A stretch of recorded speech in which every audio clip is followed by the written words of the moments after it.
जिस कांग्रेस दल ने धर्म के आधार पर इस भूमि के टुकड़े के दो हिस्से किए थे, आज वो तुष्टीकरण के जनक और संरक्षक, जहां तुष्टीकरण के आधार पर अपनी वोट बैंक को बचाना चाहते हैं, वहां भारतीय जनता पार्टी संतुष्टीकरण की पॉलिटिक्स करके सबको सम्मान अधिकार देने में लगी हुई है। क्या ये अधिकार वहां नहीं दिखते जब जो योजनाओं का क्रियान्वयन होता है वहां सबको बराबर से योजनाएं बांटी जाती हैं?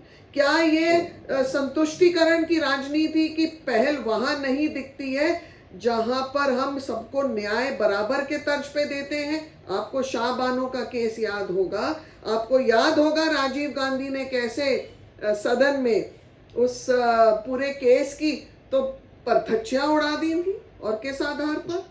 हम ये भी जानते हैं कि माननीय प्रधानमंत्री जी संकल्पित हैं कि देश के वंचित, देश के पिछड़े, महिला, किसान, युवा जो भी है, उनको सबको बराबर के अधिकार देते हुए मुस्लिम वर्ग को भी उनकी महिलाओं को अधिकार दिया है। ट्रिपल तलाक से उनको जो भी उनको आज़ादी मिली है।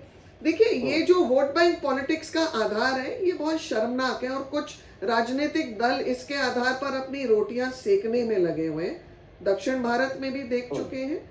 हम जानते हैं कि कांग्रेस के सहयोगी उन्होंने क्या पहल की है उनके बजट सेशन में भी। तो जब कांग्रेस प्रवक्ता ऐसा उल्लेख करते हैं तो मुझे हंसी भी आती है, और मुझे लगता है कि ये जो इतिहास की किताबों का वर्णन करते हैं, मेरे को लगता है कहीं किसी कांग्रेसी की ही लिखी हुई है, क्योंकि कांग्रेस जो इतिहास का वर्णन करते हुए जिन बुनियादी मुद्दों पर बात करने से भाग जाती है, वो झूठ का आधार लेती है, और झूठ परोसने में तो ये इनको मेडल मिलना चाहिए।